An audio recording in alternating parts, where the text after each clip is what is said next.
Hi, I have the privilege of being here with David Knight, who is the amusement ride audit inspector for the state of Colorado.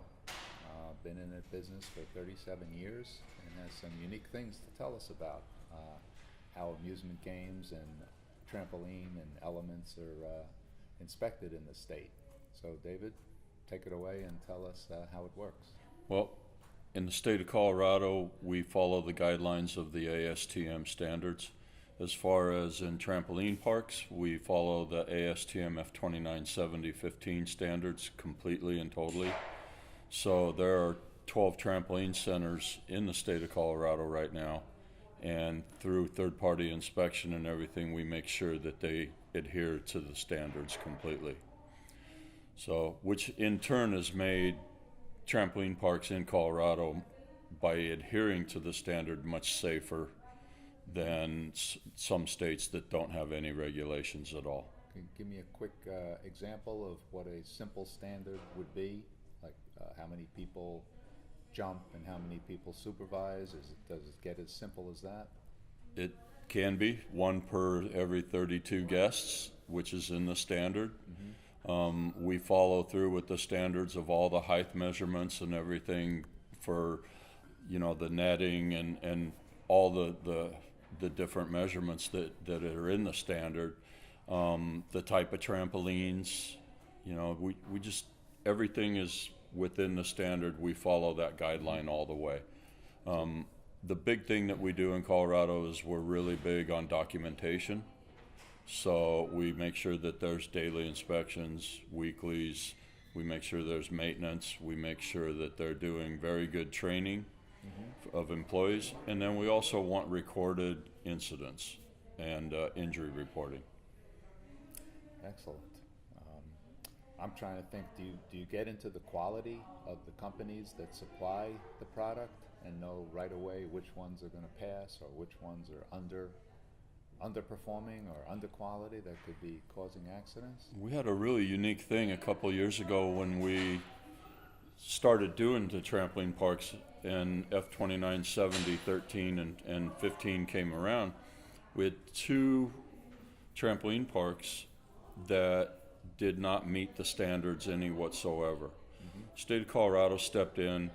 We said, here, we need to meet the standard. We need to bring you up to snuff because you're not there. These particular parks were built in Korea. So they reached out to the Koreans and told them about the American standards. The Koreans got those standards, shipped all new trampolines into the United States, along with the owner of the company coming in to do the install, and now they meet the standards. That goes along through a lot of the manufacturers when they set them up. They put out their manuals, and that's what maintenance is all part of. That's why we require daily inspections. So there needs to be a sign-out sheet. Are they checking those springs every day? So it becomes daily. So if they see one that has some sag or stretched out or whatever, it needs to be replaced, and it needs to be documented. Wow. And you see those reports of all the locations? That's usually the very first thing when I walk into a facility is I ask for all documentation. Right. And then we go out and physically look at the trampoline. Do you compare the work done in any other states with you? That, let's say you're at the high end of the chain and help other states? What I would like to say is that the state of Colorado is in the forefront of how we handle our regulation. I think we do a very good job because we revert back to ASTM. We don't pull pieces out of ASTM. What we do is we use ASTM basically almost like a Bible. You have to do what's in there, and it in turn is created a much safer industry, not just in the trampoline centers, but all the way through for water slides, go-kart tracks, and amusement parks and devices also. Recording and documentation is so important. As far as injuries go in the state of Colorado, it falls under a couple different things. First and foremost is did the machine malfunction? Did the trampoline malfunction? Whatever it was, did it in fact malfunction? Then we go in, did the operator caused something in what he did caused a malfunction in some way, causing injury. And then the third one is did the patron do something? Did the patron malfunction? Did something happen where the patron hurt themselves, got out of a ride, did backflips, double jumps, whatever it may be? You know, we do it, but and then the way the state of Colorado works is, as soon as the park records what they find out, as soon as it becomes known to them, they have 24 hours to notify myself, and then we take action from there.